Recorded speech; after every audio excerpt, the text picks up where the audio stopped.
Sabi boss, patalaki ng Sahara. Oh. Ito yung view dito mula dito. Ayan, oh. Diba? Paano siya? Pa-circle. Ito yung pinaka third floor. Second floor pa lang to. Kasi ito yung pole branch dito, boss pa to. Ayan, oh. Pole branch yan dito. Ayan. Tayo na. Pag dito ako na-duty, ang sasahudin ko lang dito nasa 4 plus lang, boss pat. Mas okay pa rin dun sa ano. Sa Al-Zaiya.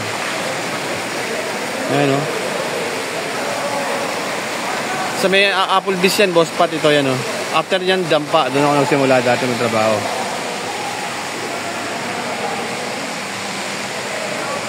Grabe, boss.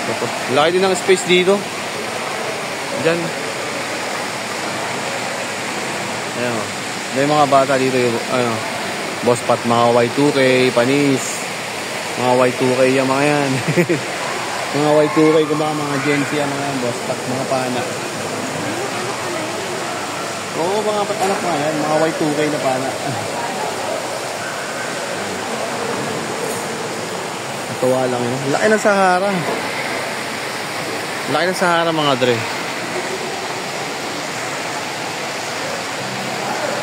Bibidyo mo mula dito, yun.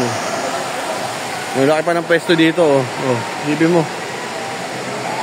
Yung style ng Sahara, parang mega mall, boss pat. Doon yung lawak. Dati coffee shop yan, oh. Yung bowlingan na yan. May mga restaurant din dyan. Eh, hindi mabenta dito sa Atrium. Atrium yung taas na yan, eh. Sa food court malakas kasi doon yung mga ibang restaurant din. Tapos may tanayo pa doon na Sarja Health Center. Yun na yung building katabi ng Sahara. Kaya parang bumaba yung mga customer dito sa ano, banda si Edang to. Yung mga gitara rin dito, Thompson. Diba?